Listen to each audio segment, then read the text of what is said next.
በዚህ ቪዲዮ የምናየው የአማርኛ ፊደላት በእንግሊዝኛ መጻፍ ክፍል 3 ነው። ከየ እስከ መጨረሻ ያሉት ፊደላት የ፣ ዩ፣ ዩ ሁለተኛ፣ ይ ሶስተኛ፣ ይ ስድስተኛም ሶስተኛም አንድ አይነት ድምፅ አላቸው።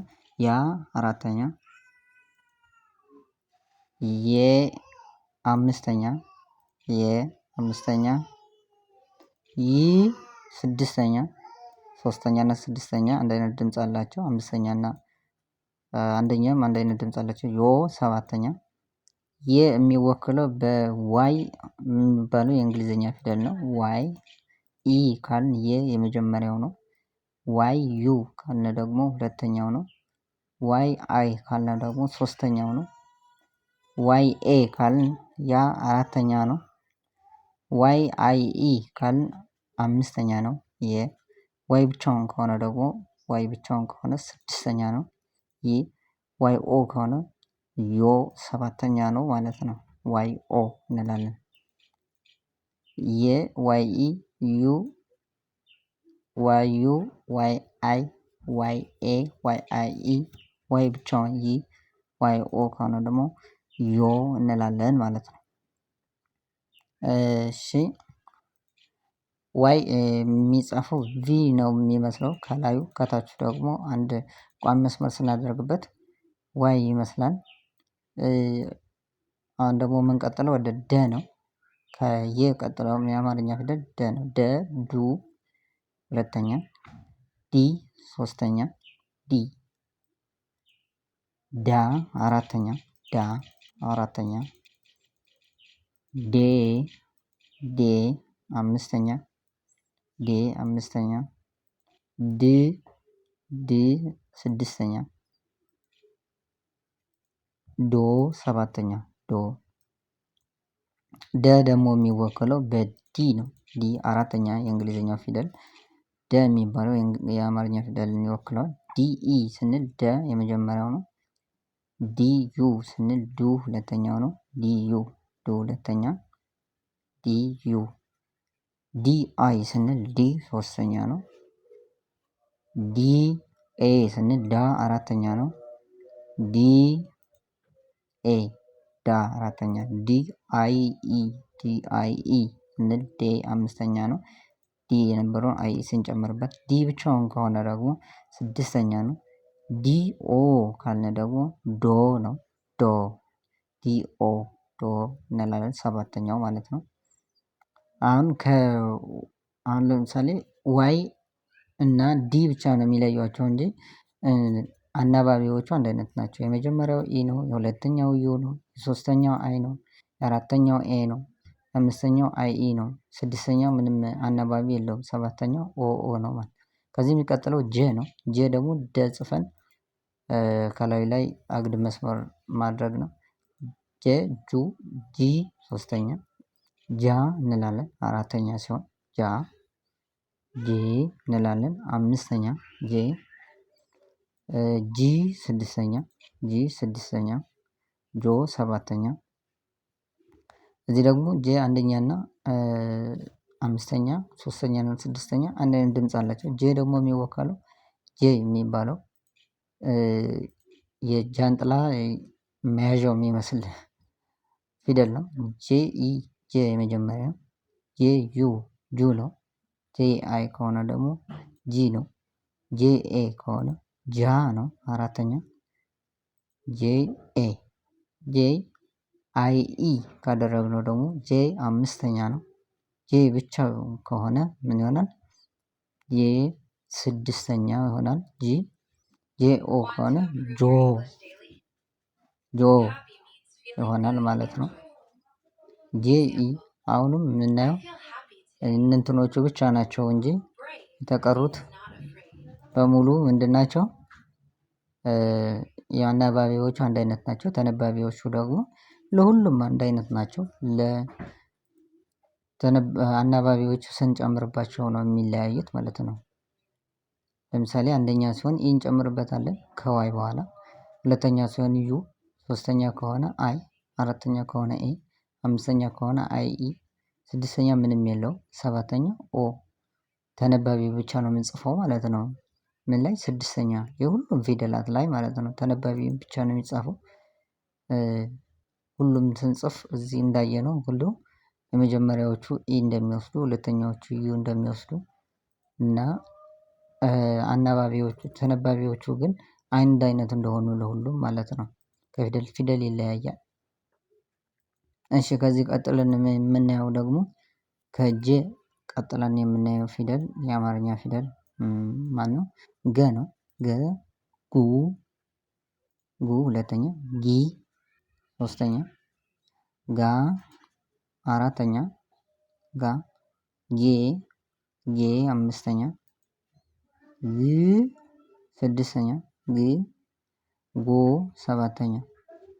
ሰባተኛ፣ ገ ደግሞ በጂ የሚባል የእንግሊዝኛ ፊደል የሚወከል ነው። ጂ ኢ ስንል ገ ነው።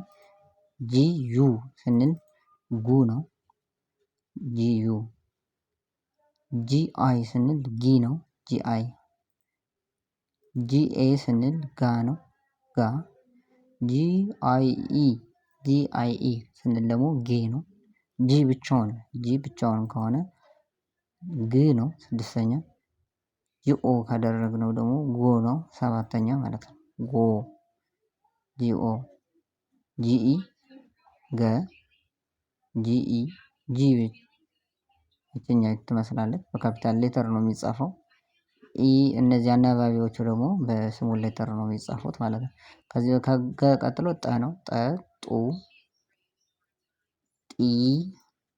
ጢ የጠ ሶስተኛ፣ ጣ አራተኛ፣ ጤ አምስተኛ፣ ሐመር ውሃ ከራሷ ያለችው ማጥፋት ማለት ነው። ጥ ስድስተኛ፣ ከዛ ጧ ሰባተኛ፣ ጦ። እሺ ጠ ደግሞ የሚወከለው በየትኛው ፊደል ነው? በቲ ነው። ከተ ጋር እኩል ነው ማለት ነው። ቲኢ ካልን ጠ ነው። ቲዩ ካልን ጡ ነው። ቱ እያልን ነበረ ባለፈው ቪዲዮአችን ላይ ሄዳችሁ ማየት ትችላላችሁ። ቲአይ ስንል ደግሞ ጢ እያልን ነው ወይ ደግሞ ቲ እያልን ነው። ቲኤ ስንል ደግሞ ጣ እያልን ነው ወይ ደግሞ ታ እያልን ነው።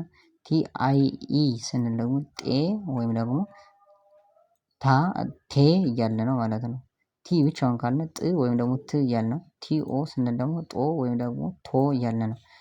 ጠና ተ አንድ አይነት የእንግሊዝኛ ፊደል ስለሚወስዱ ማለት ነው። አንድ አይነት ናቸው። ቲኢ የሚለውን ከመጣላችሁ ወይ ጠ ወይ ተ መሆኑን ማረጋገጥ አለባችሁ ማለት ነው።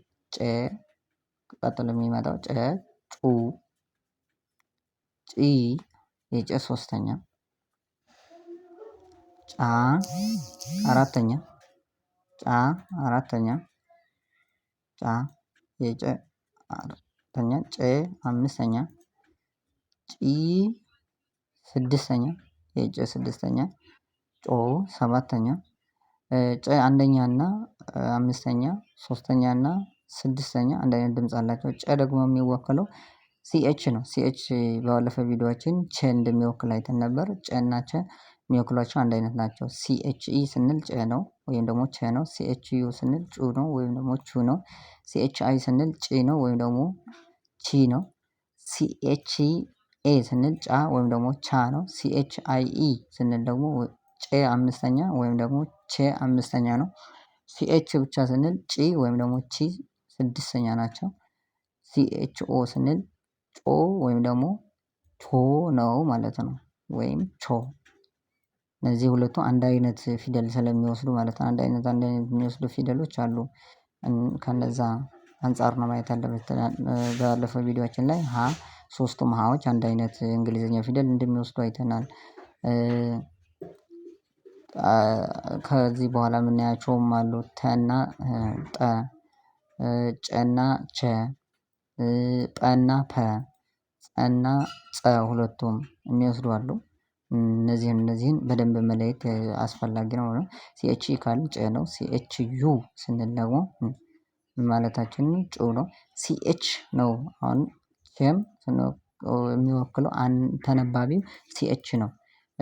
አንዳንዶቹ አንድ ተነባቢ ብቻ ያላቸው አሉ። አንዳንዶቹ ደግሞ ሁለት ተነባቢ ያላቸው አሉ። ለምሳሌ ሸ አለ ምን ሁለት ተነባቢ ያለው ምን ኤስኤች ሲኤች ቸ፣ ሲኤች ጨ፣ ዜድ ኤች የሚለው ደግሞ ዥ፣ እንደዛ ያሉ ፊደላት አሉ። እነዚህንም በደንብ ማየት ያስፈልጋል። ሲኤች ኢ፣ ሲኤች ዩ፣ ሲኤች አይ፣ ሲኤች ኤ፣ ሲኤች አይ ኢ፣ ሲኤች፣ ሲኤች ኦ ስንል ጮ እያልን ነው ማለት ነው።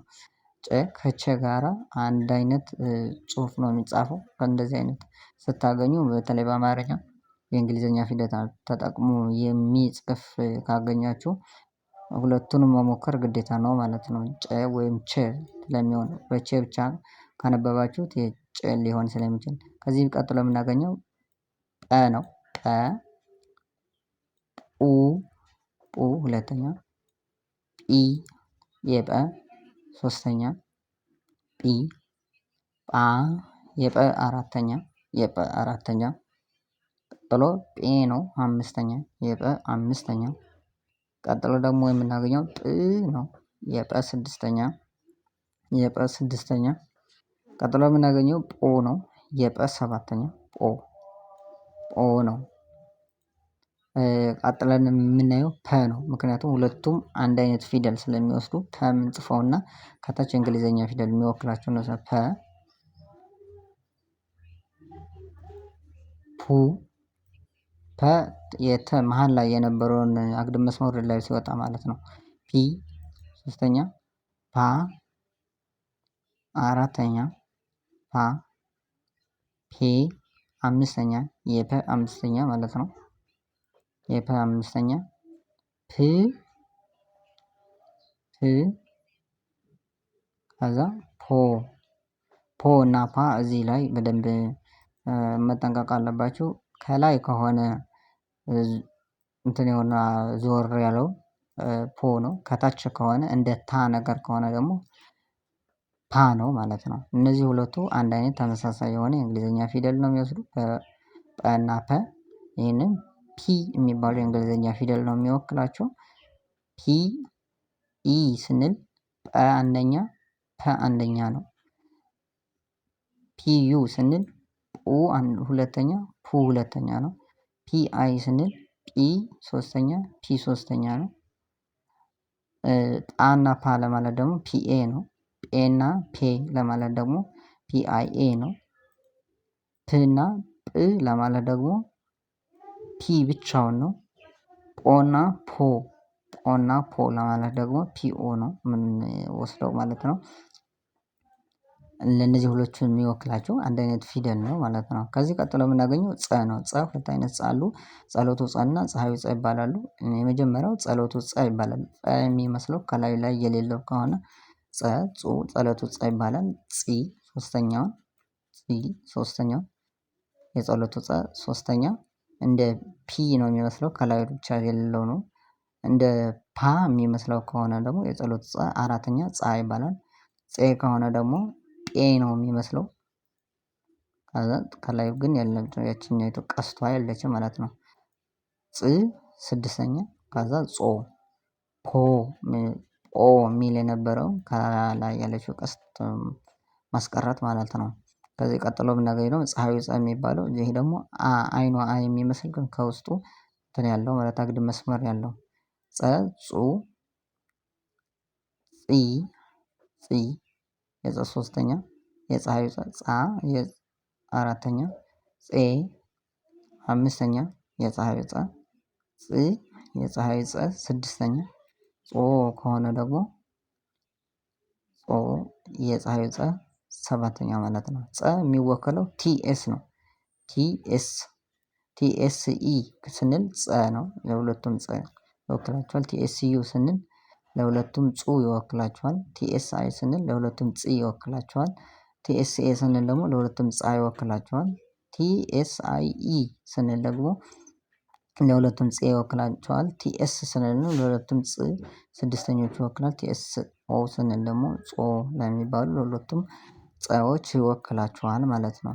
አሁን እዚህ ጋር የምናየው ሁለት ፊደላት ተመሳሳይ የሆነ የእንግሊዝኛ ውክል ሊኖራቸው ይችላል ማለት ነው። አንዳንዶቹ አንድ አይነት ሆኖ አንድ ተነባቢ ብቻ ያላቸው፣ አንዳንዶቹ ደግሞ ሁለት ተነባቢ ያላቸው። ለምሳሌ ቲኤስ ኢ፣ ቲኤስ ለጸ የሚወክለው ማለት ነው። ሁለቱም ጸ የሚወክለው ቲኤስ ነው ማለት ነው። ቲኤስኢ ስንል አንደኛ ነው። ግን አናባቢዎቹ አይታችሁ ከሆነ ሁለት ተነባቢ ኖሮም አንድ ተነባቢ ኖሮም አናባቢዎቹ አንድ አይነት ናቸው ማለት ነው።